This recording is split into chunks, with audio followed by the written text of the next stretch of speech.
3 டேஸில் ஸ்கின்னை ஒயிட்டன் பண்ணுறதுக்கு பிரைட்டன் பண்ணுறதுக்கு இதை ட்ரை பண்ணி பாருங்கள். மீடியம் சைஸில் 2 கேரட் எடுத்து நல்லா துருவிக்கோங்க.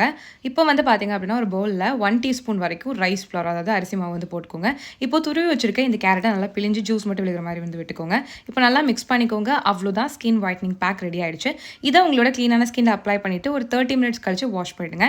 இது டெய்லி ரிப்பீட் பண்ணுங்கள். 3 டேஸ்லேயே வேறு லெவல் டிஃப்ரென்ஸை நீங்கள் வந்து பார்க்க முடியும். ஸ்கின் டோன் வந்து சூப்பராக வந்து ஒயிட்னாக இருக்கும். கண்டிப்பாக ட்ரை பண்ணி பாருங்கள். இன்னொரு இம்பார்ட்டண்ட்டான விஷயம் வந்து ஷேர் பண்ணிடுறேன். இந்த அளவுக்கு கருப்பாக டார்க்காக இருந்த நான் வந்து பார்த்தீங்கன்னா இந்த அளவுக்கு வெள்ளையாக சேஞ்ச் ஆனதுக்கு ஒரு பாத் பவுடர் என்னோட ஃபேஸ்க்கும் என்னோட பாடிக்கும் 4 இயர்ஸாக வந்து யூஸ் பண்ணிருக்கேன். அது எனக்கு எக்ஸலண்ட்டாக ரிசல்ட்ஸ் கொடுத்தனால நானே இந்த பாத் பவுடர் ஓனாக ப்ரிப்பேர் பண்ணி செல் பண்ண ஆரம்பிச்சிட்டேன். ஆல்ரெடி நிறைய என்னோட சப்ஸ்கிரைபர்ஸ் வந்து பார்த்தீங்கன்னா என்னோட ரெகுலர் கஸ்டமர்ஸ் ஆயிட்டாங்க. உங்களுக்கு எல்லாருக்கும் நல்ல ரிசல்ட்ஸ் வந்து கிடச்சிட்டு இருக்கு.